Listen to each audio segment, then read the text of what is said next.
Let's head to the gambling capital, Las Vegas. Jeff Boyles, an international gaming expert. And Jeff, welcome to CCTV America. Li-Ling Tan was talking about there's some controversy over this. Not everyone's happy about it. Why is it that it's this controversial? Well, it's an evolution of our product, and we start to see what the challenges are for this particular product as we grow. And it's no different than it was for the land-based gaming for years and years. There was a lot of opposition. There was things that we had to change, things that we had to adjust to, and you'll see that in the product we see today.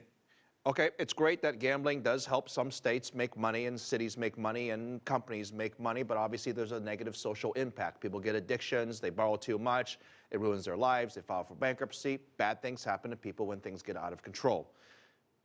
How do we solve this? Yeah, well, I'm not sure if we can solve it, but we certainly can reduce it. And you know, less than 1% or so of the gamblers have an addiction of some sort.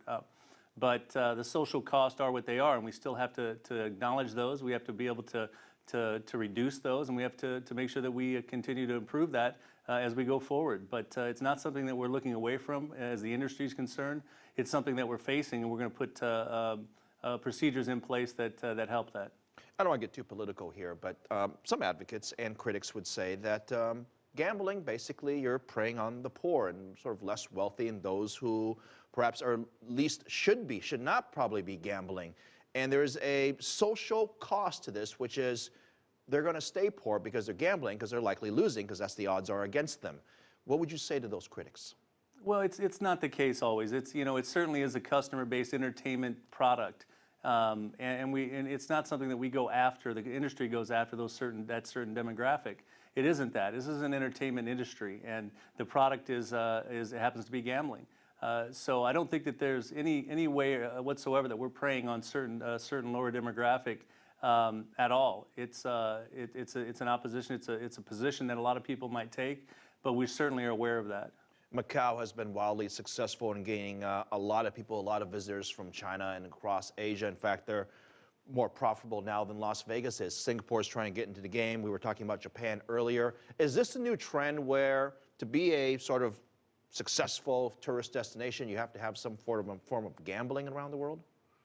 You know, I don't think it's that so much. I think that we're seeing entertainment product being more than just gambling. It's as you see Vegas evolve into what it is today, and the non-gambling zones are making the money. You know, we're running about 60% non-gaming revenue to 40% gaming revenue. So you'll see that the product is that we're focused on the mass market. The mass market means the traveler that's looking for more than gaming, from shows, hotel rooms, to spas, restaurants. There's all types of new products out there that support gaming as well. I have to admit something to you, and that is I do enjoy going to Las Vegas and partaking in some of those entertainment type of activities. But online gaming is very different, isn't it? You're just kind of sitting at home and you're playing online poker, you're playing online blackjack. You don't have the person sitting next to you who hits when he shouldn't be, and you don't have the smoke in the air. You miss that social atmosphere. What's going to make online gaming successful in an entertainment sense?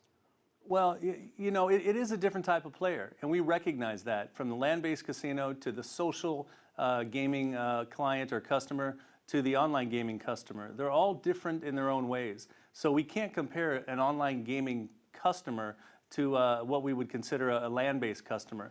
That conversion rate is still small. We have to look at it from different angles, but we're looking at how we integrate that online gaming customer into the land-based and the social gaming customer. So it is different. You've recognized that, and so have we, to the point where we need to make sure that we offer a product that is for the online gambler as well. Very quickly, I want to talk about regulation. If I'm 12 years old and I walk into a casino, I'm going to get kicked out.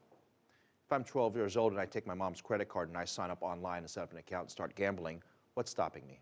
Well, you might get kicked out of your 12 if you might not if you look 21.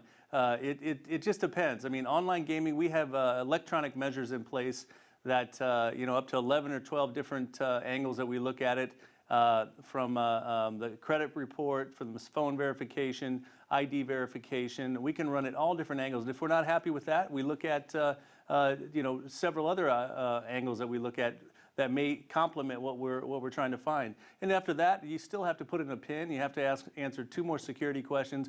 I mean, we can set the bar as high as we want as far as an online gaming operators are concerned. but at the same time, we want to make sure that we don't push away our customers as well. So there is a fine balance, and so it's becoming more comfortable for customers or players online because of the integration of the banking, the Amazon, the eBays, all the e-commerce in the world. We're starting to get more comfortable with that. Jeff Boyles from a very nice evening back there in Las Vegas. Thank you very much.